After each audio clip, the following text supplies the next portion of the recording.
Et salut à tous et bienvenue sur ce Daily Crypto où je vous condense les actualités crypto et blockchain de la journée. Et aujourd'hui on va voir entre autres le Shiba Inu qui a largement surperformé le marché grâce à un listing, Meta qui va commencer à autoriser la vente de création numérique dans son métaverse, l'USDC qui continue de séduire les institutionnels, Celsius qui stoppe d'offrir des rendements aux petits portefeuilles américains, ou encore Marc Karpelès qui fait une reconversion improbable.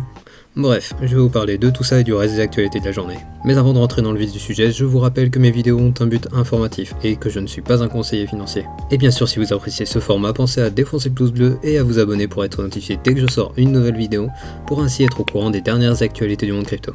Et commençons avec l'état du marché en ce mardi avec le marché crypto qui rebondit un petit peu suite à la violente correction qui a eu lieu hier. Et les cryptos qui surperforment aujourd'hui sont Monero avec un plus 5%, Ape et Compound qui nous font un plus 7%, et Shiba Inu qui nous fait carrément un plus 17%. A savoir que désormais je vais mettre en pause la partie crypto du jour à cause d'un manque de temps pour faire ces épisodes tous les jours, mais je vous rassure, la crypto du jour finira par revenir dès que j'aurai un peu plus de temps. Et passons sans plus attendre aux actualités de ce mardi 12 avril 2022. On débute les actualités du mardi avec cette news qui explique la raison de la forte prise de valeur du Shiba Inu. Aujourd'hui, on a eu Robinhood qui a annoncé le listing de plusieurs cryptos qui sont Solana, Polygon, Compound et bien sûr, vous l'aurez compris, Shiba Inu. Et cette annonce a visiblement eu un effet positif car les deux cryptos qui ont majoritairement surperformé le marché aujourd'hui sont le Shiba et le Compound. A savoir qu'avec l'ajout de ces 4 projets, cela porte au nombre de 11 le nombre de cryptos que propose Robinhood. Et pourquoi est-ce le Shiba Inu qui a le mieux réagi à ces annonces ? Eh bien, comme je vous le disais dans le Daily Crypto du samedi, le projet est en train de faire grandir son écosystème et les baleines d'ETH en ont fait le premier token qu'ils possèdent devant FTX. Et ce listing confirme encore une fois l'intérêt actuel des investisseurs et des traders pour ce token. Et pendant ce temps, on a Meta qui continue de construire son économie. En effet, il y a quelques jours, on apprenait qu'il travaillait sur des jetons qui serviront de paiement, mais également de récompense pour les créateurs, mais qui ne seront a priori pas basés sur une blockchain. Et aujourd'hui, la société annonce qu'elle va mettre à l'essai une option qui permettra à une poignée d'utilisateurs de vendre des items de leur création sur la place de marché de leur métaverse Horizon World. Et pour le moment, seules des personnes majeures aux USA et au Canada pourront acheter ces items, et donc le but annoncé est ici de permettre aux utilisateurs de tirer des revenus du jeu avec des biens virtuels. A savoir que lors de la vente, la place de marché prendra une commission de 30% et Meta prendra également sa commission de 25% sur la somme restante, ce qui, au final, laissera le vendeur avec un peu plus de la moitié du montant de la vente. Et la société a qualifié ce tarif de, je cite, assez compétitif sur le marché. On continue de parler de grosses sociétés américaines avec Circle qui annonce une levée de fonds de 400 millions de dollars et un partenariat avec BlackRock qui souhaite explorer les possibilités d'application de leur stablecoin.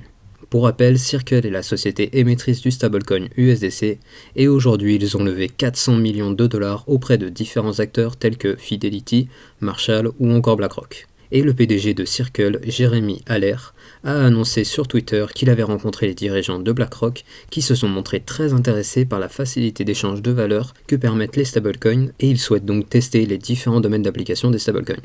A savoir que BlackRock possède une partie des dollars qui soutiennent le stablecoin USDC et la banque BNY Mellon aux USA est le principal dépositaire de leurs réserves.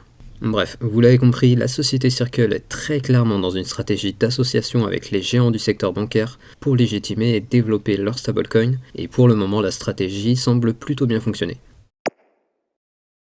Et en parlant de services financiers, on a la plateforme Celsius, connue pour ses rendements très attractifs sur les cryptos, qui annonce qu'elle va arrêter de fournir ses services sur le sol américain aux nouveaux entrants qui ne sont pas des investisseurs accrédités. Concrètement, ça veut dire que les investisseurs américains ne pourront plus profiter des rendements de la plateforme Celsius s'ils n'ont pas un revenu annuel de minimum 200 000 $ ou s'ils ne sont pas au moins millionnaires. Mais l'entreprise précise qu'il sera toujours possible d'utiliser la plateforme pour swapper des tokens et des personnes qui ont déjà des tokens bloqués continueront de percevoir des récompenses même s'ils ne sont pas accrédités. Et d'après leur déclaration, la société a pris cette décision suite à des discussions avec les régulateurs américains qui semblent les avoir forcés à opérer ce changement drastique.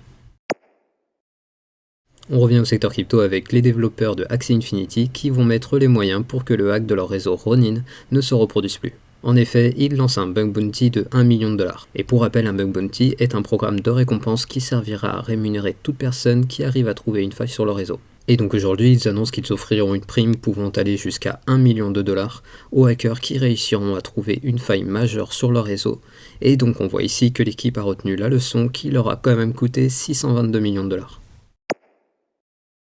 Et en parlant de projets qui évoluent, on a aujourd'hui IOTA qui annonce une nouvelle version de IOTA Identity. Pour rappel, IOTA est une blockchain qui est spécialisée dans la sécurisation des données personnelles, et donc le domaine d'application de leurs produits vont de la sécurisation des données d'identité jusqu'aux données que l'on peut générer au travers de l'Internet des objets qui est de plus en plus répandu. Et aujourd'hui, ils ont dévoilé la nouvelle version de IOTA Identity, qui est une plateforme d'identité numérique décentralisée et qui, pour faire très simple, sert à prouver son identité sans avoir à dévoiler des données personnelles.